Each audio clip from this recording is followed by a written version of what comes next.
പക്ഷി മാനവ സൗഹൃദത്തിന്റെ കഥയാണ് ഇന്ന് ഏഷ്യ മീഡിയ വിഷൻ ഇവിടെ പങ്കുവെക്കുന്നത്. കൊല്ലം ചന്ദനത്തോപ്പ് കുഴിയത്താണ് ആ വ്യത്യസ്തമായ സ്നേഹ സൗഹൃദമുള്ളത്. ആ മനോഹര കാഴ്ചയിലേക്ക്. ഈ അപൂർവ സ്നേഹത്തിന്റെ കഥ ഇപ്പോൾ നാട്ടിൽ പാട്ടാണ്. ഈ തത്തകളുടെയും വീട്ടുകാരുടെയും കൂടുതൽ കിന്നര കാഴ്ച നമുക്കൊന്ന് കണ്ടു നോക്കാം.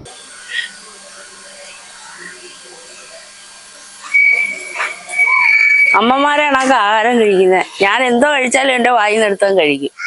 ഞാൻ ചോറ് തിന്നായിരുന്നാലും ചായ കുടിക്കാതിരുന്നാലും രണ്ടുപേരും വന്ന് തോളെ കൊടുത്തില്ലെങ്കിൽ രണ്ട് ചെവിയിലായിട്ട് അപ്പുറവും ഇപ്പുറവും വലിയ ഒരാൾ ഇവിടെ വലിക്കണ്ട നോക്കണം കണ്ട കൊടുക്കാത്തേനാ.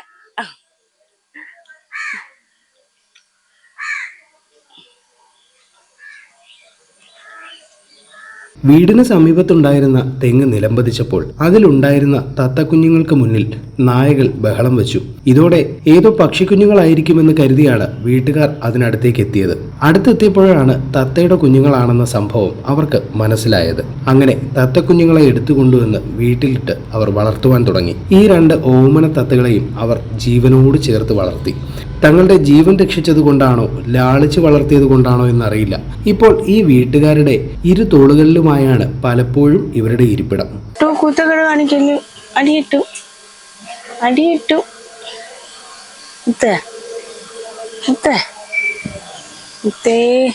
തത്ത ഇവിടെ ഈ കാട് കണ്ടോ, ഈ വെള ഇതുപോലെ കാട്, വീടിന്റെ മുൻവശത്ത് ആ കാട്ടിലെ ഒരു മണ്ട പോയ തെങ്ങുണ്ടായിരുന്നു. ആ തെങ്ങ് പിഴുതു വീണപ്പോ അതിനകത്ത് രണ്ട് കുഞ്ഞുങ്ങളുണ്ടായിരുന്നു. പട്ടി എടുക്കാനായിട്ട് ചെന്നപ്പോ ഞങ്ങൾ ഓടിച്ചെന്ന് എടുത്തോണ്ട് വന്ന് വളർത്തി ഇത്രയാക്കി. ഇപ്പൊ ഞങ്ങളുമായിട്ട് ഇണങ്ങി നല്ല സ്നേഹത്തിലാ. അവരിനി എങ്ങും പോത്തില്ല. രണ്ടുപേരും പേരെന്താണ്? ഇത് അട്ടു, ഇത് മുത്ത്. ചില സമയങ്ങളിൽ വാവാച്ചി എന്നറിയപ്പെടുന്ന ശ്യാമള ചേച്ചിയുടെ മീനിന് കാവലിരിക്കുന്നതും ഇരുവരുമാണെന്നും വീട്ടുകാർ പറയുന്നു. ഇടയ്ക്ക് തത്തകൾ പറന്ന് മരങ്ങളിലൊക്കെ പോകും, എങ്കിലും വിളിച്ചാൽ ഉടനെ എത്തുമെന്നും ഇവർ പറയുന്നു. കൂട്ടത്തിൽ ഒരുവന് വഴക്ക് പറയുന്നത് അത്ര രസിക്കില്ല. അങ്ങനെ ഉണ്ടായാൽ ദേഷ്യം തീർക്കുന്നതിനും പ്രത്യേക രീതിയാണ്. ദേഷ്യം വരുമ്പോ അവിടെ ഒരു കമ്പി വളച്ചിട്ടിട്ടുണ്ട്, അതിനകത്ത് കയറി ദേഷ്യം തീർക്കും കൊത്തി. വീട്ടുകാർ കഴിക്കുന്ന ചോറ്, കേക്ക്, ചായ കൂടാതെ സൂര്യകാന്തിയുടെ അരി എന്നിവയാണ് സാധാരണ ഭക്ഷണം. ചില സമയങ്ങളിൽ വീട്ടുകാരി കഴിക്കാൻ ചുണ്ടിൽ വെക്കുന്നതിൽ നിന്നും പങ്കുപറ്റാറുണ്ടെന്നും വീട്ടമ്മ പറയുന്നു.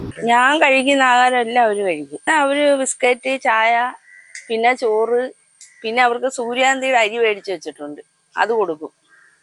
പിന്നെ കപ്പലേണ്ടി, കടല എല്ലാം വാങ്ങിച്ച് കുറിക്കാൻ കൊടുക്കും. പിന്നെ എവിടെയും പോയിട്ട് വന്നാൽ മുട്ടായി വാങ്ങിച്ചുകൊണ്ട് കൊടുക്കും. മുട്ടായി ഭയങ്കര ഇഷ്ടമാണ്. ഭയങ്കര സ്നേഹം, ഭയങ്കര ഉമ്മ ഉപ്പ. പിന്നെ അങ്ങനെ സന്തോഷം തോന്നുന്നുണ്ട്, അതിന്റെ സ്നേഹം കണ്ടില്ലേ.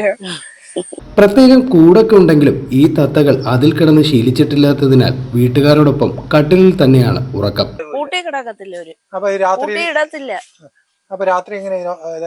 എന്റെ കൂടെ കട്ടിലേലാ കിടക്കുന്നത്. ആ പുതപ്പ് പുതച്ച് കട്ടിലേ കൂടെ കിടന്നങ്ങ് ഉറങ്ങിക്കോളും. ഫിഷ് സ്റ്റാളിൽ എത്തുന്ന ചിലരോട് കൂടിയും സൗഹൃദം പങ്കുവെക്കുന്നുണ്ടെന്ന് ഇവിടെ എത്തുന്നവർ പറയുന്നു. ഈ തത്ത ഒരു വർഷം കൊണ്ട് ഇവിടെ ഉണ്ട്, നല്ല ഒരു സ്നേഹവും കാര്യങ്ങളും ഒക്കെയാണ്.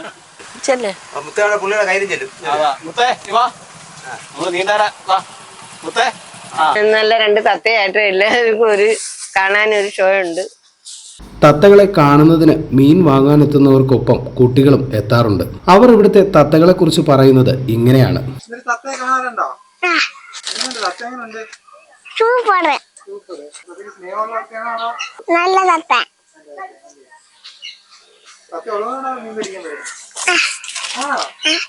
കുഞ്ഞു തത്തകളെ പരിചരിച്ച് വളർത്തിയ പറവസ്നേഹത്തിനും ഒപ്പം തത്തകൾ മനുഷ്യരോട് കാട്ടുന്ന ഇണക്കവും ഇഷ്ടമായെങ്കിൽ ഈ വീഡിയോ ഷെയർ ചെയ്യുന്നതിനൊപ്പം ചാനൽ സബ്സ്ക്രൈബ് ചെയ്യുവാനും മറക്കരുത്. ഏഷ്യ മീഡിയ വിഷൻ, കൊല്ലം.